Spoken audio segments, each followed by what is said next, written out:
Welcome in, everybody, to BRPtv and the MRDR iRacing series, race number 3, the BRPtv Frozen Frenzy. We are live from the virtual Cedar Lake Speedway, and it is a pleasure to bring you race 3 of the season after one of the most fantastic broadcasts that I have been fortunate to be part of in my time doing this. We are at Cedar Lake, and last week, Jonathan Howe, we were at Lernerville, and we saw the closest finish in series history. I don't think we're going to follow it up with exactly the same finish tonight, but this is a fantastic racetrack for these modifieds. I don't know if anything can top that from last week. However, I am certainly willing to try, Joe, and why not? Cedar Lake. I was actually just chatting on the Dirt Beers podcast, which is kind of a spin-off of the Southern Ontario Dirt Show that we've talked about on here before, about potentially maybe seeing big block modified racing at somewhere in PA, but I think Cedar Lake could also be a great option if they were to do that in the real world.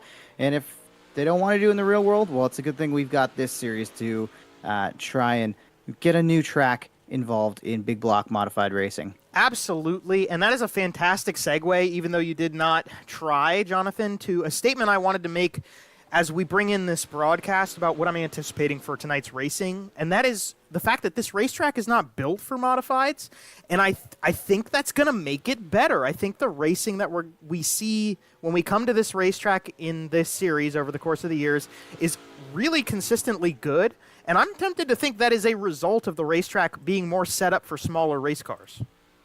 Yeah, exactly, right? It's interesting to see these types of cars race on a track that, if Weed Sport, which we have on the schedule next week, is like the ultimate super dirt car series, big block modified style racetrack, Cedar Lake couldn't be further from it. And 50 laps on the board tonight, Joe, too. A little extra time. I know, maybe size-wise, that's probably going to cancel out pretty quick, but the extra 10 laps, I wonder what the field does with it tonight. Absolutely a great point. This racetrack is going to be a 50-lap race. It's a little smaller than Lernerville, and the racing, I think, is going to reflect that as well. The lap times maybe won't. I know that gives them more distance and maybe more time, but I do agree that I think it's going to go fairly quickly. I don't think we're going to see that big of a difference in the strategy that these drivers go out through the whole racing program with, because 50 laps around this racetrack is less distance and these corners are a little bit tighter, even though I think double lane racing is going to be a little bit more prominent here tonight than it was last week. But I say that after we had one of the best finishes ever, side by side to the line. If you didn't watch last week, the replay is on the BRPtv channel on YouTube. Please go check it out when we're done here, because you are not going to be disappointed. No, that was unbelievable. So worth going back and watching, Joe. Looking at Cedar Lake, though, I wanted to ask you if, we've kind of seen some of the newcomers really, have great starts to the year. Does that continue here at Cedar Lake? And, is that reflected with what we see in the point standings? I think it does. Great point to bring in the point standings, that we've seen these newcomers really shine. I think this is a racetrack that would bode to racing from new guys. Yes, Lernerville is technical and tricky. Volusia is a little less so. Volusia, I think, just for it being the first time they race with us, you could say, the new guys, they got to get their feet under them racing in this environment. And then Lernerville last week is down to the driver, so I don't know as much of an impact was made off of who you're racing against in the series. This week, I'm thinking more of the same. I don't think it's a racetrack that the new guys are going to have any extra curve to beating than they would, on a standard night if they did a open session or a hosted official race or whatever. So I could see it. And those new guys like Kenny Coe, Mike Brewer at the top of the board, even Trevor Giroux in the top 10. I mean, those guys have been proving that they are very strong contenders with this series, even though we're only in their third races of being a part of it. And there's also a bit of a spoiler in the field, too, that we haven't seen yet, I believe, at all this year, and that is Brandon Plank. And we know what he can do and how good he can be when it comes to the iRacing and what we've seen previously on BRPtv. I don't know, Joe. There's a lot of ways that this could go. The other one that's been kind of quiet, we saw the point standings.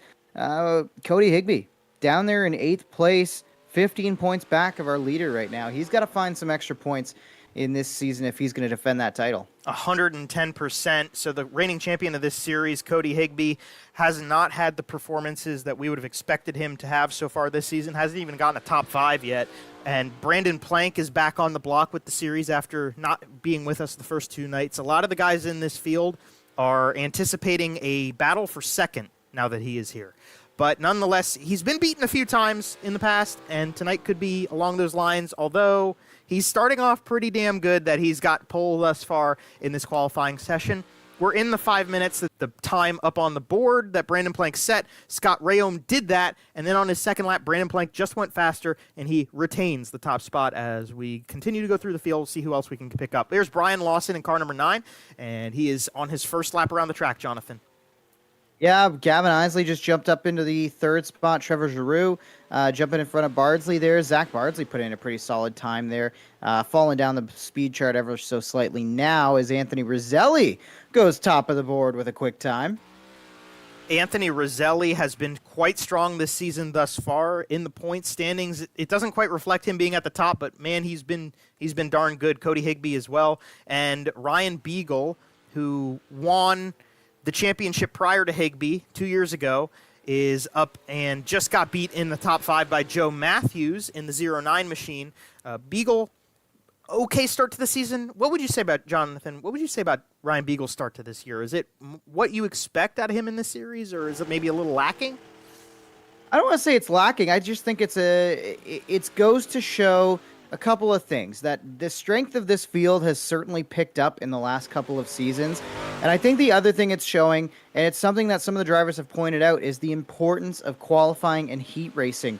You know, I feel like Beagle's had some solid starting position, but he's not really started in the top 5 much this year, and been towards the sharper end of the field. So if you're not going to start up front, that's more work to do during the race, and that might take a little bit out of your tires, out of your car, and affect your ability to go and get up there and win a race. I think that's the same thing that we've seen with Cody Higbee and why hasn't been the factor. He hasn't been qualifying as well, hasn't had the luck and the performance in the heats that he's needed to, or that he's had in the past. However, tonight he qualifies P2 with Roselli and Plank kind of surrounding him, and I think those 3 drivers are probably the ones to watch. And shout out Dirk Hardeen, Dean Reynolds there with a solid run, and your second place driver in points, 6th fastest, Mike Brewer. So yeah, and this season we are anticipating a little bit less of an impact from the qualifying and the heat races on the championship running, because last season we had bonus points affiliated with the fastest qualifier. They're not this season, and last season we also had more points going out per heat race, and that has been decreased. It's trying to put an emphasis on the race more while still having an influence from those, but whether you're giving points or not, they are a part of the racing. They are a part of what you see. They're a part of the momentum. They're a part of what makes a night and makes a winner at the end of the night. So even though we're not giving those points out, they still matter, and I think it is kind of just a way to prove your presence and show you're here to play, like Brandon Plank did. I mean, he hasn't raced the first 2 races of this season, and he popped himself 3rd fastest, which with 25 drivers lined up means he's going to be on pole for a heat race, and that can, I don't want to jinx it, but that's a pretty good way to set yourself up to win a heat race. So that translates into those points, and then translates into starting well in the feature and holding a position and going the rest of the way. So very exciting to put all of that together. And it's different than last year because of those points differences. And I personally like that, Jonathan. I think it makes it a little more exciting for us as we come in and out of different seasons. yeah, absolutely. And it allows for, I think the prior thinking to the point structure was, okay, if you have a bad moment in the feature, but you're always consistently fast, you're going to be able to stack up your points early in the night. But really what we were seeing is that if you're having a good night early and you're qualifying well and you're racing well in your heat and finishing with strong position, you're going to end up finishing in the top half of the field, barring something extremely going wrong for you. It just kind of makes sense to maybe stop rewarding, or not necessarily stop, but reduce how much we reward that championship-wise and really make the guys go and earn it in the feature when the money laps or when the money is really on, you know? Yeah, absolutely. Well, we'll have to see how that translates. We'll see if that can play into 8 laps in the heat races tonight here at Cedar Lake, or if we have to wait for the feature to do so. We'll start off with the first 8 laps with the first 9 drivers, starting from the pole. Going to be a Pennsylvania native driving car number 7, the Ice Chip, they call him, is Anthony Rosselli. To his outside, it's going to be the 4 machine out of Lyons, New York, is Slide Jobs, Scotty Rayome. Starting from 3rd place, last time's winner, the 22C machine, is Kenny Coe. And to his outside, going to be the big dog, the 84 RK, is Ryan Beagle. Starting from 5th place, another Pennsylvania native in the USA 1 machine. This is Zachary Bardsley. And to his outside, we actually put all 3 of the Pennsylvania natives in the first heat race of the night. Car number 49, out of Douglasville, Pennsylvania, is Dean Meitzler. Sean Green in the yellow number 27 car will roll from 7th place on the grid. He represents Haverhill, New Hampshire. And his outside is going to be Glenn Sharp in car number 99 out of South Carolina. Bud Molyneux going to line up in the 9th position in the 883 machine, silver, black, and white on the side of the car from Sioux Falls, South Dakota. 8 laps, 9 drivers. Heat race number 1. The racing action has begun for the night, Jonathan.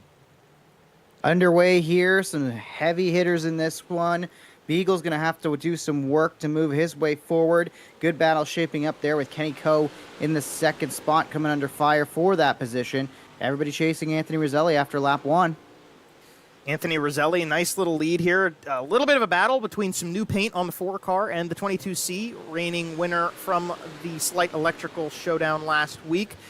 Anthony Rosselli, nice corner there. He's staying to the low side. There's plenty of grip in this track all the way around, so we're not expecting too much crazy stuff or crazy movement from these cars. And Zach Bardsley, look at this, the USA 1 car. This is a car that hasn't had a lot of speed and momentum yet this season, Jonathan, but at least right now, I mean, he's fighting with a past champion of this series. Yeah, big fight there, too. Down into corner number 1, there was some contact there. Not sure if Bardsley just overdrove it a little bit or if Beagle really didn't give him much room. Bardsley now backing off, though. He'll fall back outside the top 4. And top 4, I believe, we got 25 attempting, so 1's going to go home. I think that should mean we have a B for this later tonight. Yep, that is correct. We're going to have a whole B just to take 1 car home a little early. 2 laps to go here in this heat race. That'll be interesting to get to that point, but it's also going to be important for starting positions, so it's going to be important for those drivers, even though only one of them is going to go home. We're going to get the white flag this time for Anthony Rosselli. There is really no competition for him in this first heat race of the night. It's Rosselli, Coe, Rayome, Beagle, Bardsley, Green, Meitzler, Molyneux, and Glenn Sharp as they come to the line this final time. Jonathan, Anthony Rosselli, class act here. So I think he's going to get the checkered flag. We're looking real strong, and that bottom of the side of the racetrack looking really strong, too. Rosselli just maybe a half lane up off the bottom for much of that heat event, and that's something to monitor, I think, going forward, Joe. I would absolutely agree. This track, I think, like I said earlier, it feeds into having 2 lanes a little bit better than last week because Lernerville kind of gets top dominant until it isn't. Cedar Lake's usually pretty good for 2 lanes, so we'll have to wait and see how that plays out. We got to work the track in a little bit before we get to the point where that really starts happening, and we want that to be in the feature anyway. So for now, we're going to do 8 more laps. This is 8 drivers. This is heat race number 2, and they will continue to work it in. And from the pole to start working it in is going to be car number 97, the reigning champion of the series. Out of New York is Cody Higbee.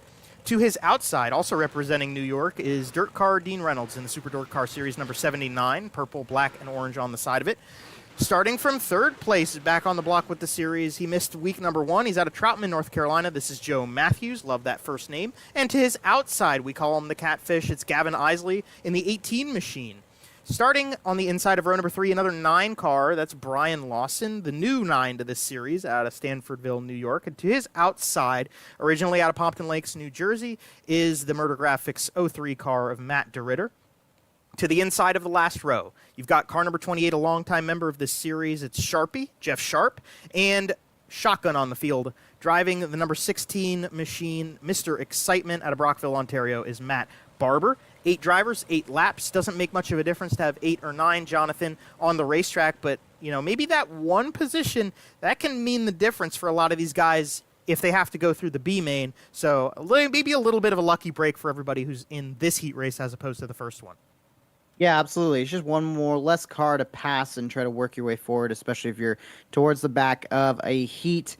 Meanwhile, up front, though, the 97-79, those two are going to be interesting to watch. And speaking of interesting to watch, Gavin Isley looked fast earlier in the night. Didn't qualify all that well. Let's see what the 18 cars got to try to move forward as Joe Matthews launched an attack on the bottom side.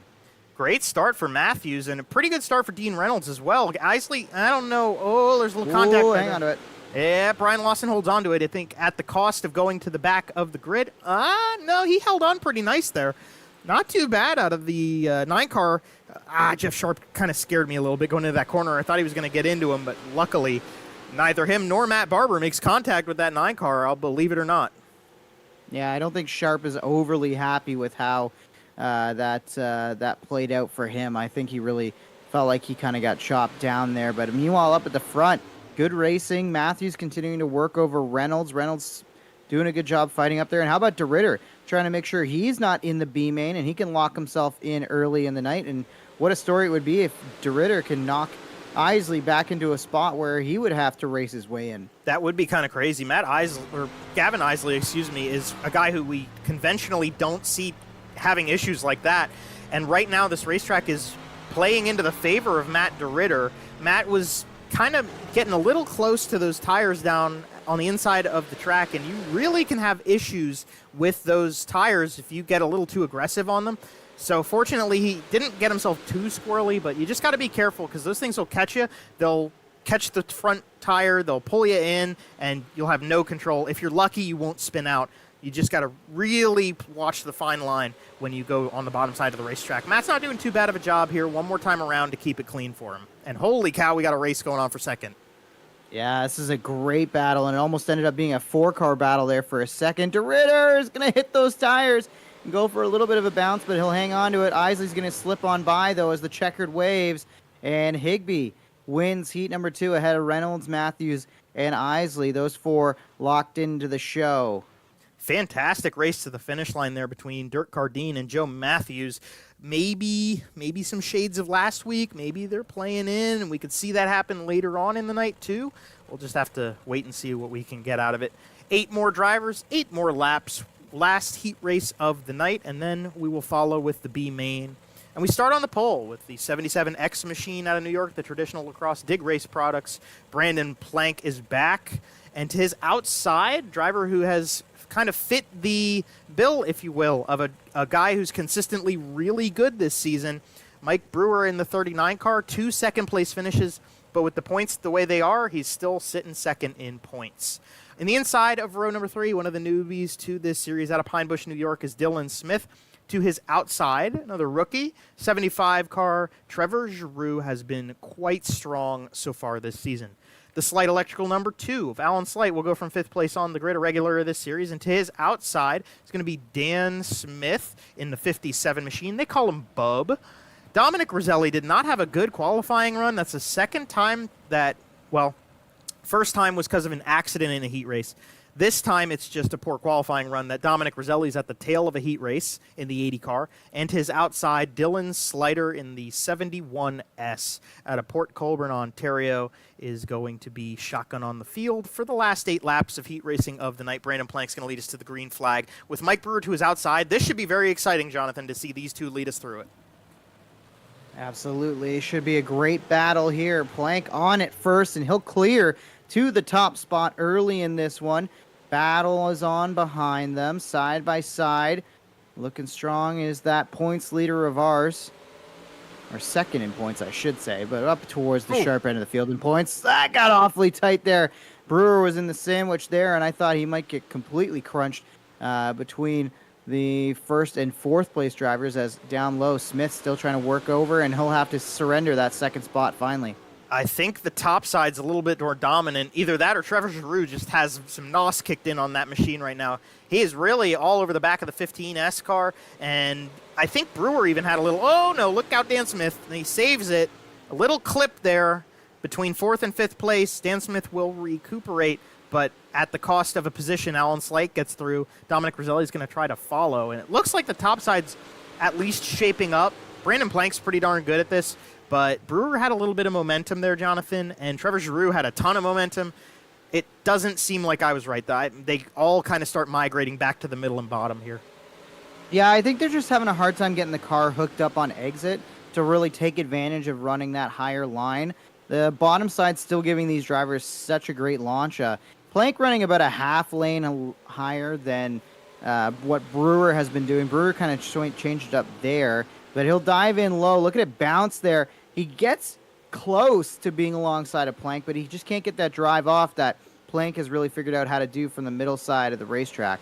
Absolutely. Mike Brewer really bouncing through the middle of that corner so much I thought we were at Gateway for a second, and it comes back to him, but he's not going to be able to contend here unless he really dives, and I don't think he's going to. Coming to the checkered flag, heat race number 3 is going to go to Brandon Plank over Mike Brewer, Dylan Smith, and Trevor Giroux. That's your top 4 at the end of it. Those guys are all going to get themselves a couple bonus points. Brandon Plank's going to have some nice starting position, and the rest of them are going to have to go through the B main, which will follow in just a second, Jonathan. Very exciting. Shaping up to be, at least, very exciting. We got 13 drivers who are going to line up for this B main to set their starting positions, and we will send the final driver home from this running order. Starting grid going to come to you really quick. Zachary Bardsley going to go from the pole in the 1 car to his outside. Going to be Matt Dritter in the 03. Row number 2, we'll see the lime and yellow number 2 of Alan Slight starting 3rd, and to his outside is going to be the yellow number 27 of Sean Green. Matt Barber is going to take 5th place on the starting grid with Dan Smith to his outside in the 57 car. Then we've got Dean Meitzler on the inside and Brian Lawson on the outside of row number 4. Row number 5 starts on the inside with Dominic Roselli in the Van Sickle Electric number 80 car. To his outside, Bud Molyneux in the 883. Jeff Sharp starts P11 in this grouping, and Dylan Slider to his outside in the 71 car. And then starting in 13th, looking for a way in, is going to be the 99, fantastic-looking race car, by the way, Glenn Sharp. He's going to have to figure out a way in there, Jonathan. And what is the strategy for you? Whether you start at the front, whether you start at the back, what would you do in this situation? Well, I mean, if you're at the front, I think what you're trying to do is making sure that you can start as far forward come feature time as you possibly can. So you want to get up there and win it. And if you're towards the back, obviously you have to not get too aggressive. Maybe just maintain your position. You don't want to be dropping spots, but you also don't want to mount any charges that might go against you and end up costing you a spot in the feature as we get ready to see the green flag waved on the B main. Holy cow, we waited a while to get it going there on the front stretch. Zach Bardsley took his time, and things are getting a little hectic behind him. I think we've got battles in the midfield really shaping up, but we got a nice, oh no, we got cars crashing at the back here. Glenn Sharp and Dylan Slider is stuck on his side, and we're going to wait to see if we can get a yellow for Slider or not. He's not going to want to give up. Oh, I think he just did it. I think he had to tow. Well, that might have just done it in for who's not going to make it into our feature tonight. Yeah, that's unfortunate for Dylan. I mean, nobody wants it to go that way. You want to be able to battle right to the very end of it. But for everybody else now, hopefully they are aware of what just happened and they can maybe take it a little bit easier as we've got more cars in trouble towards the back of the field. And that's not how you want to run your B main after you're basically locked in. Yeah, I would agree with that. That's Brian Lawson had some trouble in turn 3. That was 2 times in a row that we went through turn 3 with caution, or caution-worthy incidents, I should say. But we keep racing. Zach Bardsley up at the front. Matt DeRitter and Sean Green make up your top 3. Dominic Roselli dropping like a rock here. Must have messed up turns 1 and 2. He holds on to 10th place. Dominic Roselli was one of the guys I was at least expecting from our veterans to contend for a championship. And so far, he just hasn't had the luck to really mount a charge. I know we're only 3 races in, but we only got 8 of them, so you really need to capitalize. And unfortunately, it didn't look like things started off so hot tonight for Dominic either. No, and I mean, he is only 8 points back in the championship chase right now from our leader, Kenny Coe. But, I mean, how many of these... You can only dig yourself out of the hole so often, right, Joe? If you're not going to have a good early portion of the night, you're not going to be able to go and win a title, as we see another car off the pace there. Is that Meitzler? I think it is, yeah, Meitzler in the 49. He's got issues in this B main, so it's been a bit of a battle of survival in this thing so far. That's not good for Dean, and Dylan Slider's back on the racetrack. Dean's the only car off the surface here, so if Dylan can put in enough laps before we get to the finish, actually he's not going to be able to do that. Zach Bardsley is going to finish this race off before that happens, so Dean's going to catch a very lucky break here, and he should be able to hold his position and make it into the feature. Zach Bardsley is going to win the B main over Matt DeRitter, Sean Green, Alan Slight, and Dan Smith. And the one car not getting into your feature race tonight is going to be the 71 of Dylan Slider. Unfortunately, he just didn't get enough laps in coming back out on the track compared to Dean Meitzler, who got enough laps in before his incident. Dean Meitzler gets that final transfer position, Jonathan. Interesting way to end it. A little bit chaotic. The heat races weren't, so I guess we had to get it in somehow. Yeah, absolutely, right? You were due for something, and we were due to see some kind of issues at some point, and due to see some great racing. I think now that the field is set, Joe, a lot of heavy hitters. I don't have a feel for it, because as much as it would be an obvious pick to just say, okay, Brandon Plank is the guy to beat, it's probably going to be Plank. I mean, we've seen a lot of speed from Anthony Roselli. Cody Higby's due for a breakout. You got guys like Ryan Beagle who can sneak up there and steal one. I really don't have a feel for a winner in this one yet, Joe. Do you? No. I mean, Brandon Plank looked pretty good, but Brewer looked good. And once you put everybody out on the racetrack together, that's when it really starts to come together. Zach Bardsley was fastest in practice, and he's starting, 13th or whatever? I mean, I can't call it. And you don't even know what the track's going to end up doing. There are some serious bumps on this racetrack that can just throw anybody off instantaneously. Especially, I think about there's one coming through turn 1, and then there's a really bad one in turn 4 if you're not careful you can hit. And if you hit one of those two bumps, you can so easily end up in the wall that it takes you out of contention, even if you're as good as these guys that we're used to seeing win like Cody Higby and Brandon Plank. I don't want to have to be a betting man, because I don't want to have to make a bet on who's going to win this race, Jonathan. I can't make that decision yet. No, it's tough. And I don't know if we're going to see any comers and goers either. I feel like there might be a driver or two that start off strong, but then they don't follow through, and maybe they fade later in the race, and that opens the door for somebody that maybe we're not even talking about. Maybe it's this guy right here, Dean Reynolds, that comes out of nowhere and has a surprise run that shocks the world and picks up a win here. Absolutely, and this is a racetrack where somebody who's really good at it can come in and snag a win that you maybe don't initially expect. I think back to when Dean Reynolds did that at Williams Grove a couple seasons ago. We had him just show up the field, and we interviewed him after the race, and he said it was just a racetrack that he knew how to run, and he had practiced, and he knew his way around it. And it was different. I mean, Williams Grove's a very different racetrack, dirt track that is, than a lot of the places that we normally do run. Tonight, it's not super different, but it's kind of unique. And the way you want to run this track can be unique. And that could bode into somebody special, somebody different coming up and getting the victory. I mean, we're 2 for 2 on different winners. We've only ran 2 races, but you never know. We could go 3 for 3 tonight. There's plenty of great drivers that haven't done it yet, haven't gotten to the winner's circle. And the BRPtv Frozen Frenzy, one of my more favorite names of races that we have throughout our series, is a race that I think a lot of these guys would like to win. It's a cool racetrack to do it at. I do have to say, Joe, that I don't know what it's like in your part of the world, but it is not overly frozen right now in Niagara. We had snow Friday, Saturday, and I woke up Sunday morning, and it was gone. Yeah, we had the same thing at one point last week, and it was rainy and it was cold today, but it was not below freezing. So the rain was wet and it was water. It wasn't snow or anything, no ice. So Frozen Frenzy, yeah, take it with a grain of salt. It was the salt that kept the ice from freezing on the roads, I guess.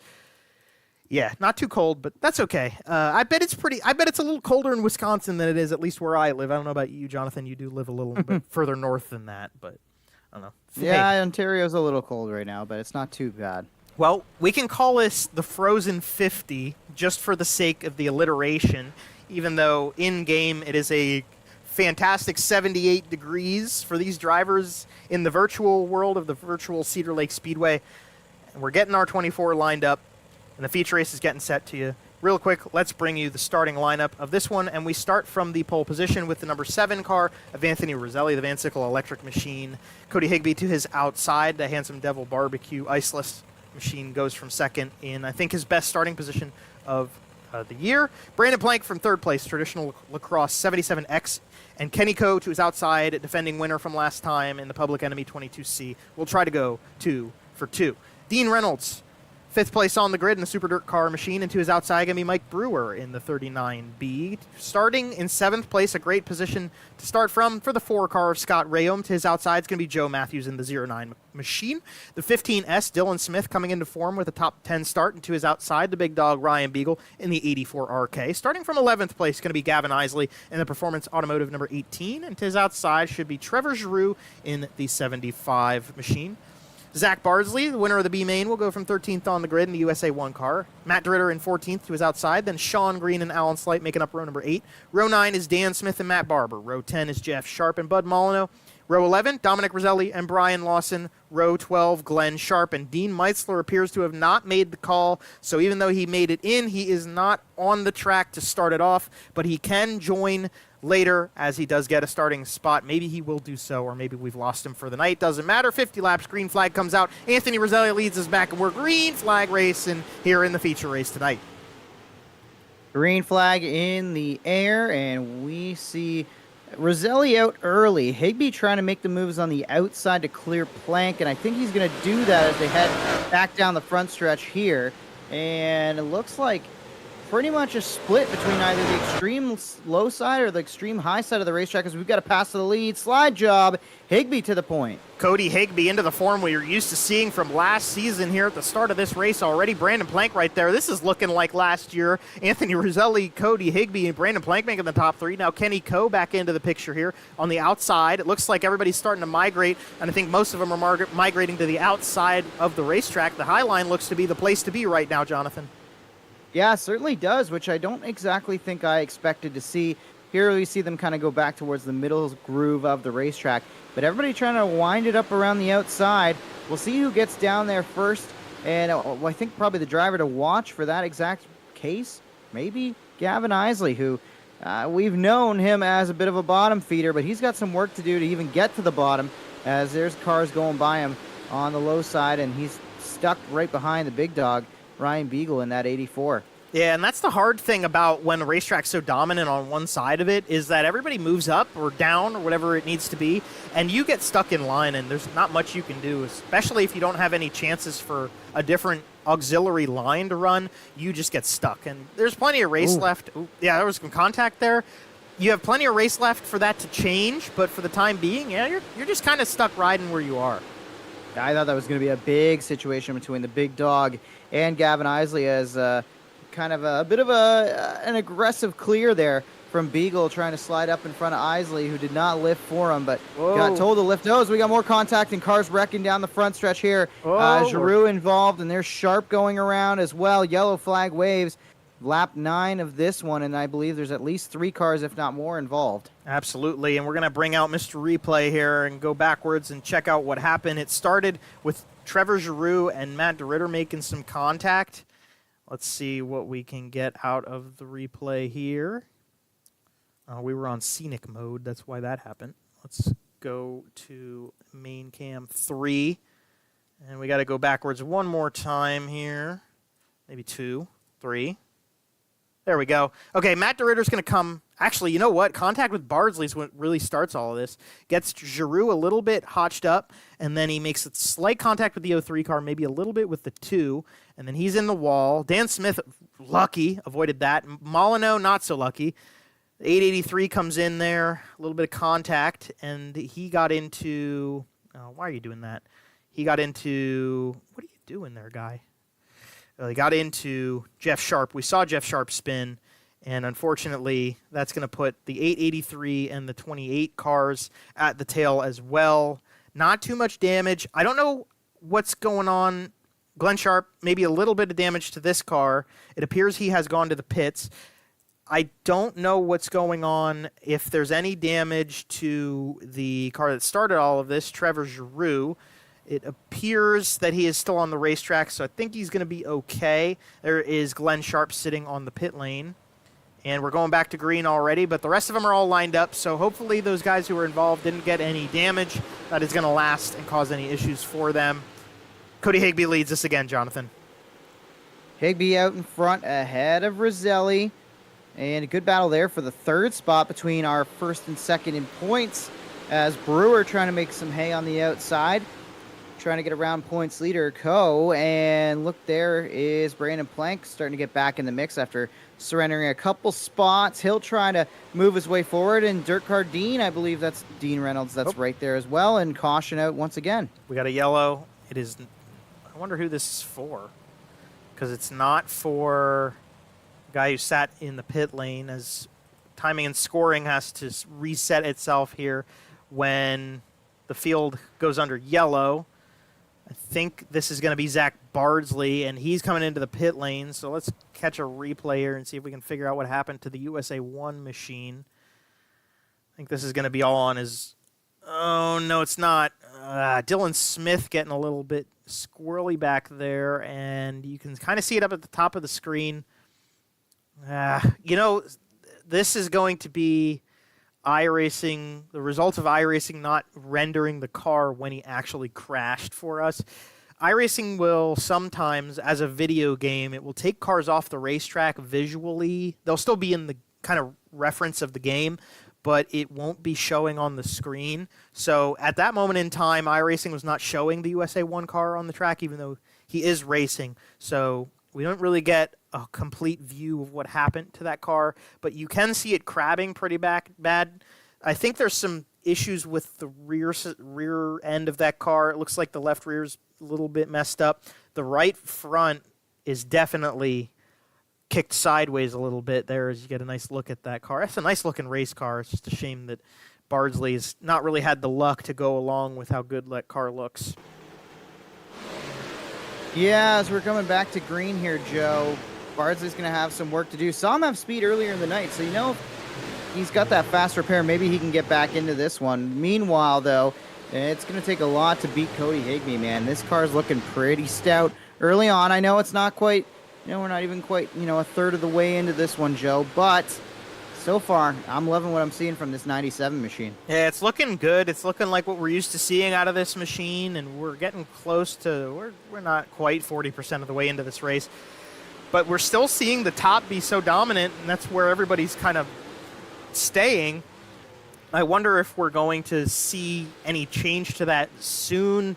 It happens quick when you've got the entire track, the entire group of guys out there doing that, as we got another yellow out here. I'm not sure who this is for. I think it's... I'm going to have to wait and see who this is for again on the racetrack.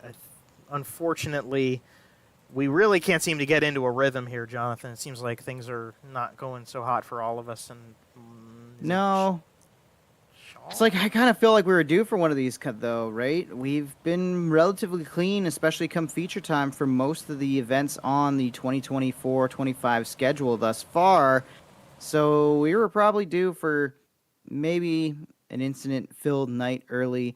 In this one, it kind of appears that's the way it's going to go, is we're going to see probably an issue. Oh, I thought it was the 27 involved, but it looks like it's the 99 that's got going to be the issue, I believe, for this one. Yes, it is. Let me see if I can go back one more. Ooh, okay. Well, that might tell a tale. Holy cow. Okay.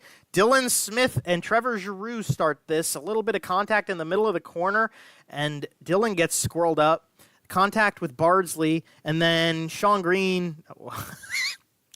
The old spin maneuver. Sorry. Dodge it. Yep, that was Glenn Sharp, not Sean Green. My apologies there. The 99 car just trying to not make contact, unfortunately, is going to be the one to bring the yellow out. So that's going to be your sign to get, well, we'll see if this gets a little bit back together, but that's going to be what brought the yellow flag to us, and we've only got 15 laps down.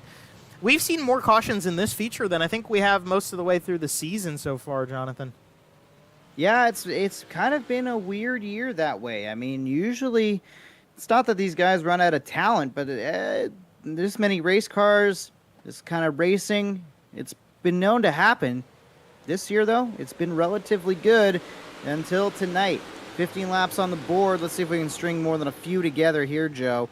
as we've got some good side-by-side racing now for the second spot. Brewer trying to make the move on Anthony Roselli. Those two working each other over. Coe and Plank battling there. And no surprise, the catfish, Gavin Isley's diving to the extreme inside, and he's trying to work his way forward. And he might be the one that found a new line, because Gavin Isley was running outside the top 10 previously. He is now into 8th and fighting up to try to get into 7th here with Scott Rayom in the 4 car. So Gavin Isley might be the one to kind of show everybody he's the whistleblower here. Hey, the bottom's not too shabby right now.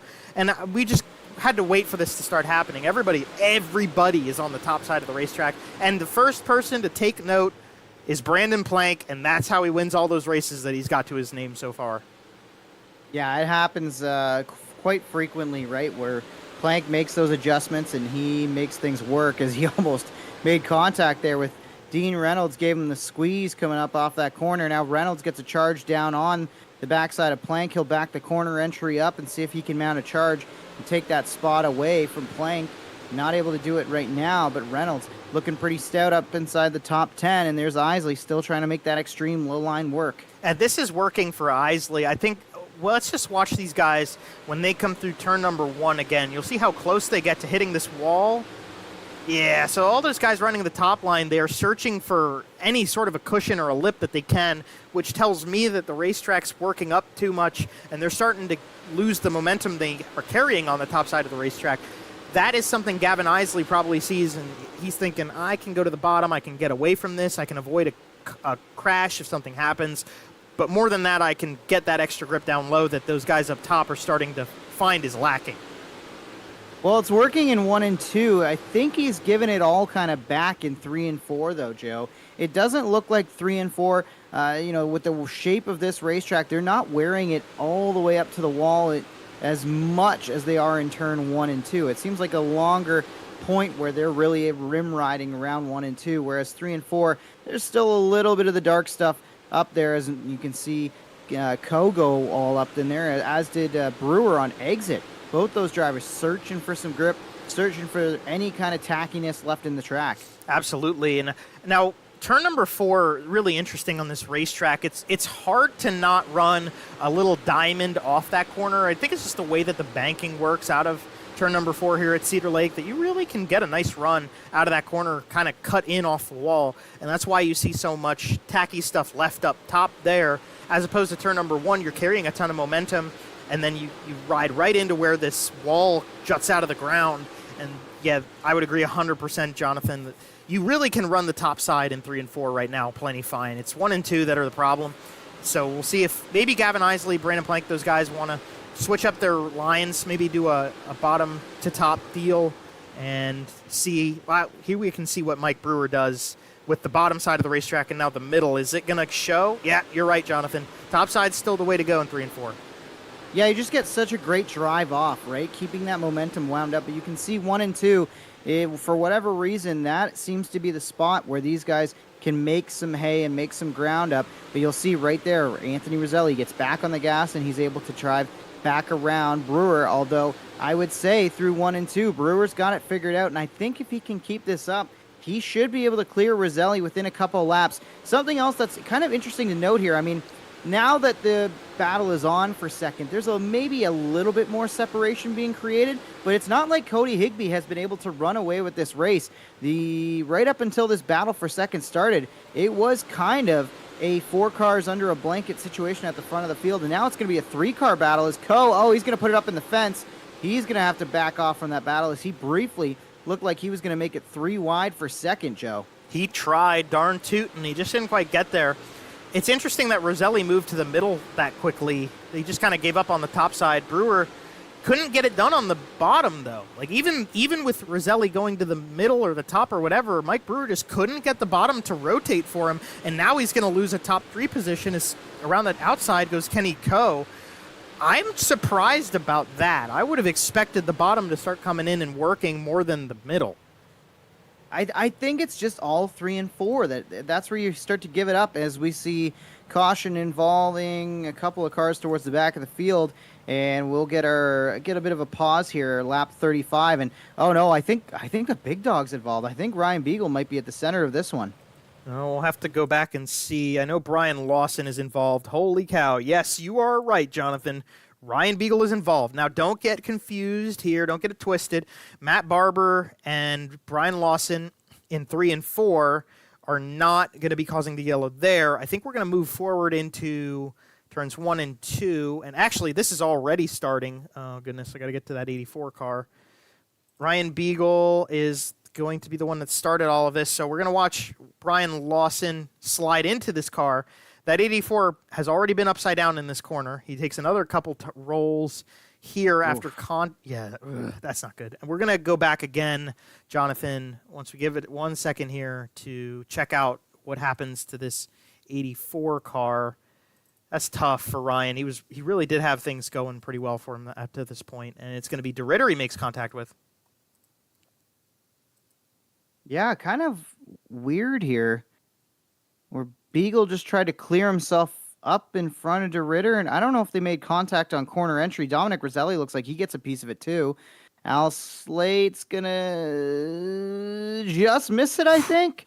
Whew. Another coat of paint, he'd be history. But yeah, I think that was kind of just Beagle trying to make a pass and maybe sent it in a little too hard there, bud. Sent it in a little too hard there, bud. Well, he's back at it. We're back to green, and that is a tough break for Ryan Beagle. We are a bit past halfway, and he's going to have to figure out a way to work his way all the way back up to the front here. He's currently running in 20th position on track. All of these drivers get a fast repair in this race, so basically Ryan Beagle had the opportunity to come in and get a completely fresh car reset for him and come back out on the track. That is a one-time deal in the feature races with this series in iRacing tonight. So he does have the car to do it, but does he have the time to do it is the big question. Time can be a fickle thing, Joe, and I think with 11 laps coming to 10 to go here, not much time for a rally like that. However, could be plenty of time to get a win stolen away from Higbee, as we've got Roselli trying. Now Brewer's going to test his luck on the bottom side of Roselli again. Great battling at the front of the field again, Joe. Absolutely. Scott Rayoms made a couple positions up. This battle's looking good back here. Joe Matthews, Dean Reynolds, Gavin Isley, Dominic Roselli, Matt DeRitter, Brandon Plank's even a part of this. This is, look out, look at that. Man, they got some good racing going on here with 10 laps to go.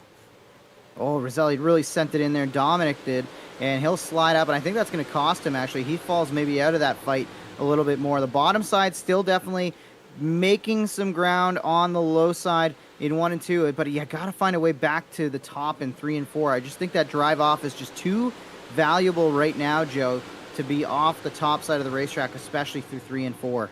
I would agree with that right now. There's some momentum to be said from that banking up top. You can really drive downhill a little bit, get a nice run. And even though the bottom does have the grip, it looks like the momentum on the top still carrying these guys. That big battle we just saw kind of broke up a bit here. We're coming to 6 laps to go this time for Cody Higbee. And they're coming right back together. 3 wide again for Isley, Reynolds, and DeRitter. Dominic Roselli. Ooh, do you see that, Jonathan? He tried to get into the picture. He brought a little too much momentum there. Well, desperate times call for desperate measures, right? And I feel like a lot of these drivers have turned up the wick on this restart.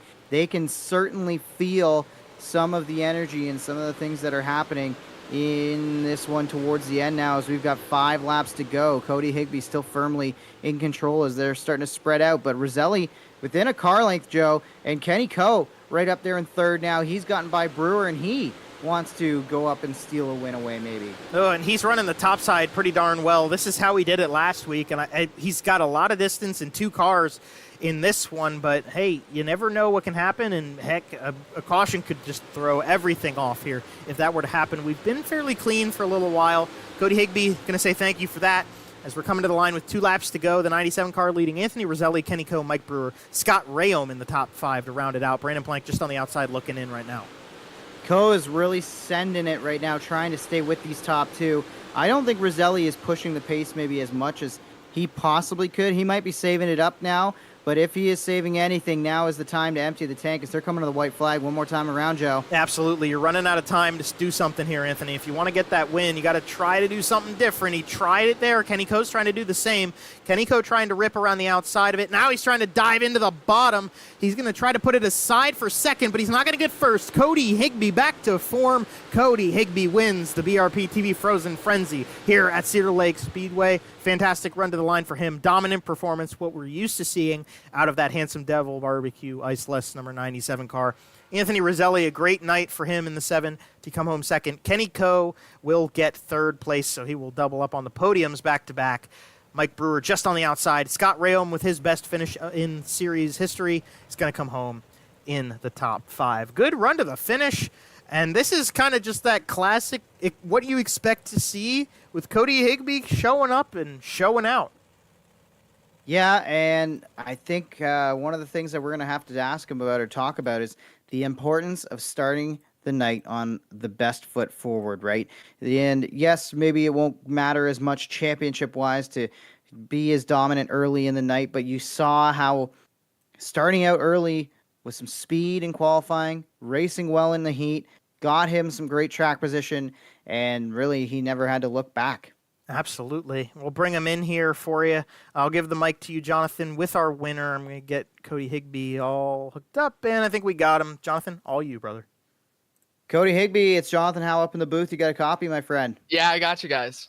All right, buddy. Well, the champ is back, and you found your way into a victory lane here. Talk to us about what was a pretty smooth drive, it felt like, out front for that 97?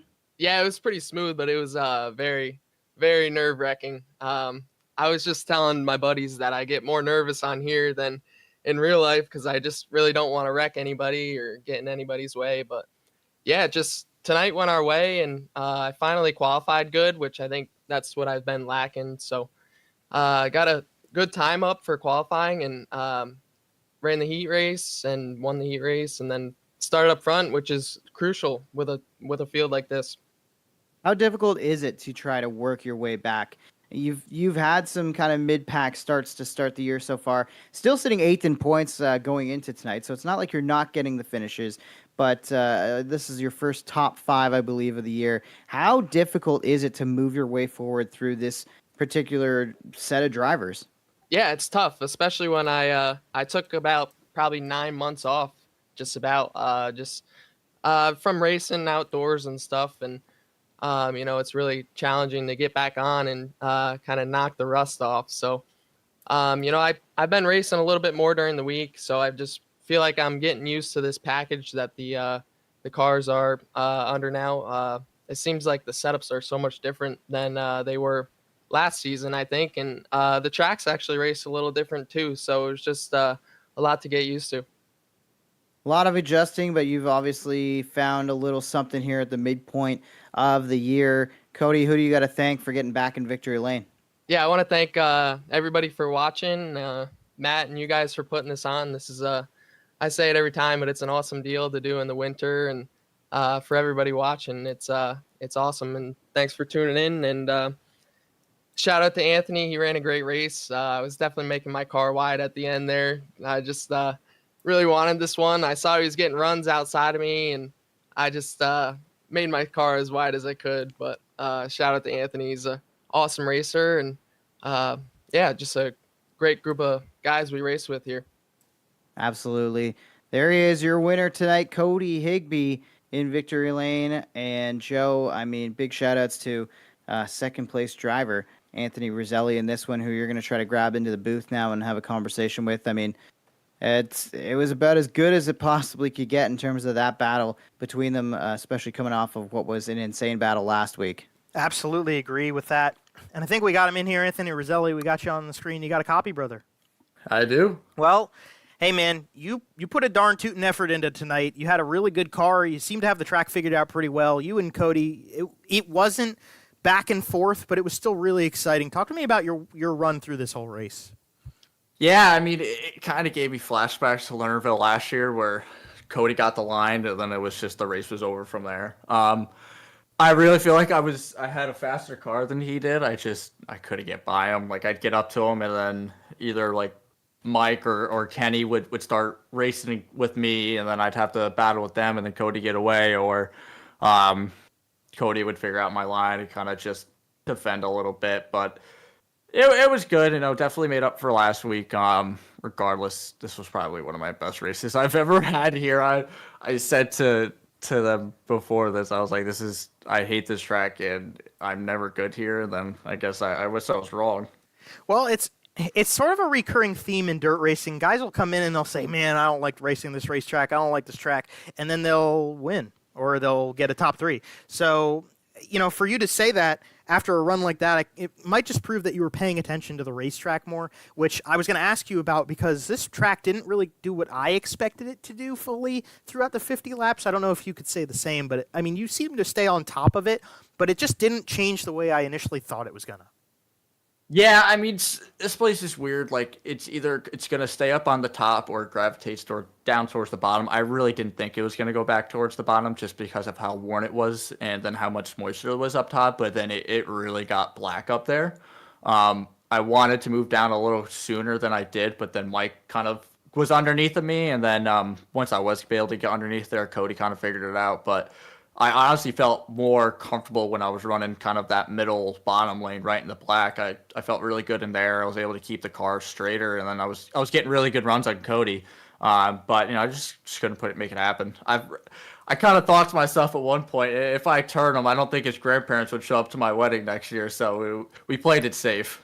Well, that's fair. I can respect that. It's probably long term a good decision to make. Talking about long term, you won the first race. And then you podium here tonight. We're going to Weedsport next time.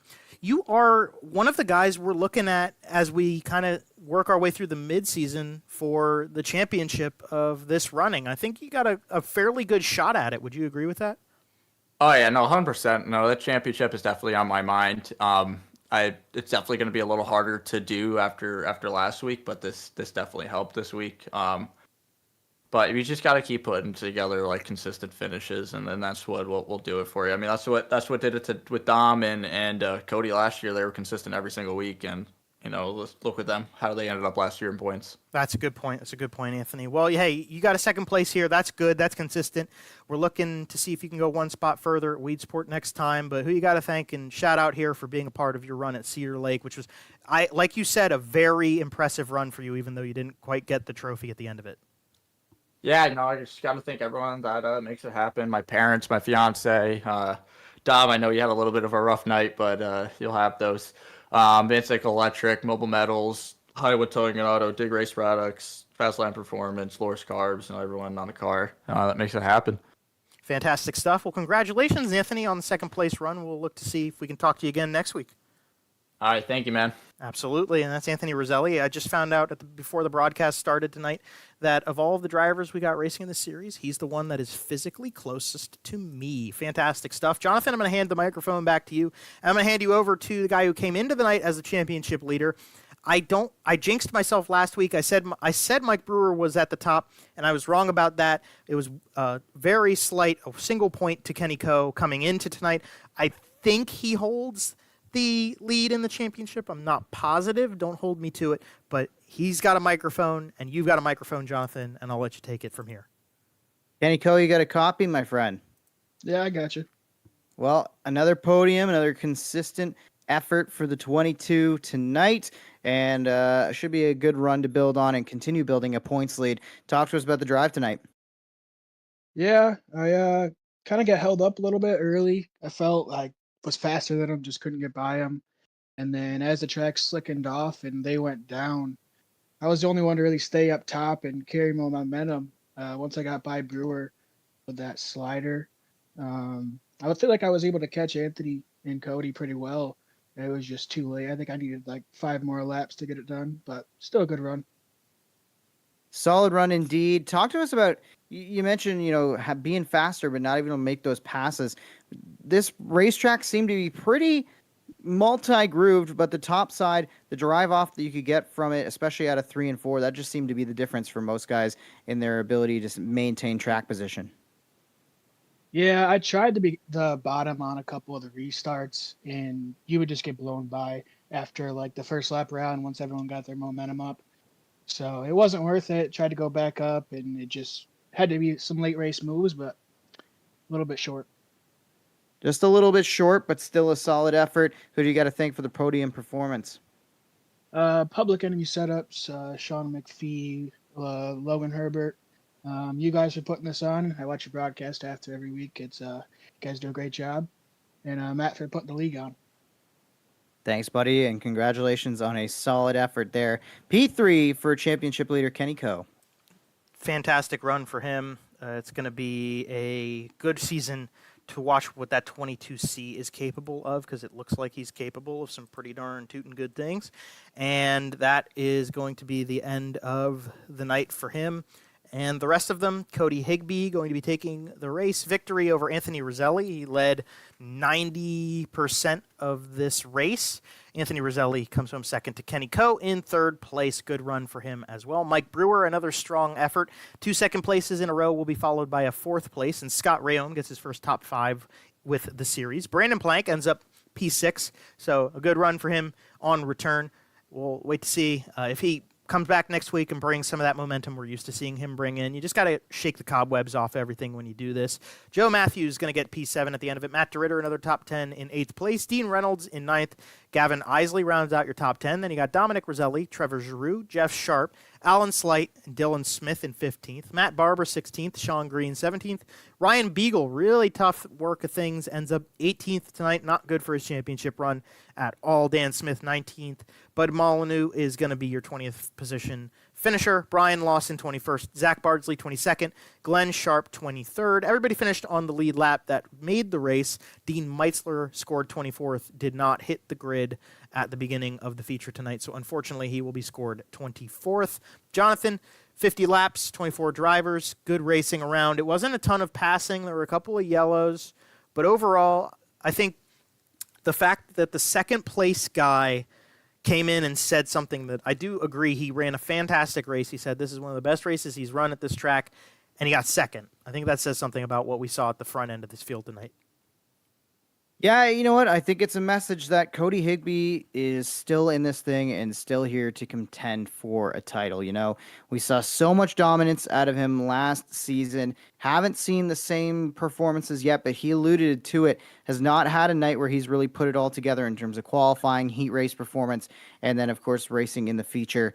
But this is the message that the field is going to have to pay attention to. Maybe those hot lap sessions, you're going to have to really work on qualifying and making sure that you're getting the most out of the race car come qualifying, so you can start ahead of that 97, because if you don't start ahead of him, it's going to be real hard to get by him, it seems like. Yes, I would agree with that. And that this racetrack, you know, it's not the most narrow racetrack in the world, but the closer to the finish you start, or closer to the front you start, excuse me, holy cow, I'm trying. Closer to the front you start, the easier time you're going to have with it. So that is all she wrote for Cedar Lake. We've got to thank our partners for this series on BRPtv. Murder Graphics, the host and presenting sponsor of the series.